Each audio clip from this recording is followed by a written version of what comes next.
જામનગરના કાલાવાડ તાલુકાને જોડતો મોટા વડાલા ગામે જવાનો રોડ અતિ બિસ્માર હાલતમાં છે।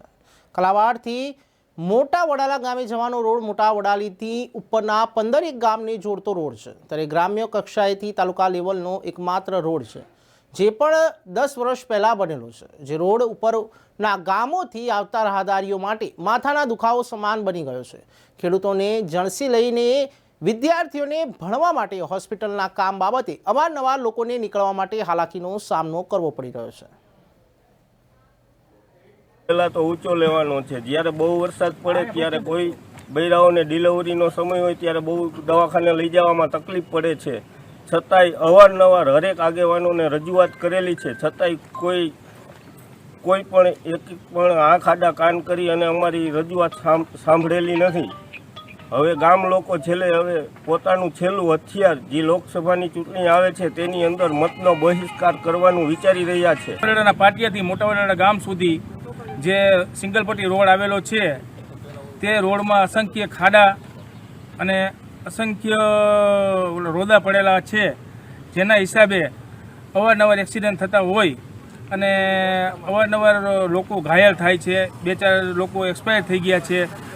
એના માટે રોડ તાત્કાલિક બનાવવા માટે અમારી માંગણી છે, જે અમે કાલાવાડ તંત્ર અને તાલુકા કક્ષાએ તથા જિલ્લા કક્ષાએ તથા ગાંધીનગર કક્ષાએ લખેલ હોય ને જો અમારી આ માંગણી ન સંતોષાય તો અમને તકલીફ પડે એવું હોય અને ભવિષ્યમાં આ માંગણી ન સંતોષાય તો મતદાનનો બહિષ્કાર કરવા ગામ લોકો ઈચ્છે છે અને તાત્કાલિક ધોરણે આ કામ કરવા અમારી અપેક્ષા છે તથા સરકારના આગેવાનો તથા સરકારના વહીવટદારો આ અમારું કામ તાત્કાલિક ધોરણે કરે એવી અમને અપેક્ષા છે।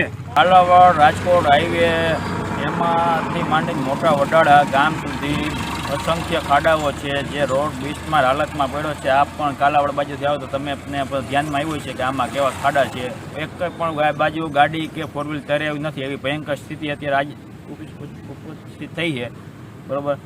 અવારનવાર ખાડા ભરવાનું કીધું, ખાડા ભરીને વયા જાય છે, માથે એમાં કોરો માલ નાખીને વહી જાય છે, સતત વાહનના હિસાબે કાંઈ કોરો માલ એમાં રહે નહીં, બરાબર। અવારનવાર માટી ભરવાનું કામ કર્યું પણ ખાલી માટી એમને ત્યાંથી સાઈડમાં થોડીને કાળી માટી ભરીને મૂકી દે છે, તો કાળી માટી એમાં સાઈડમાં ન હાલે, એમાં પાકી મોરમ જોઈએ।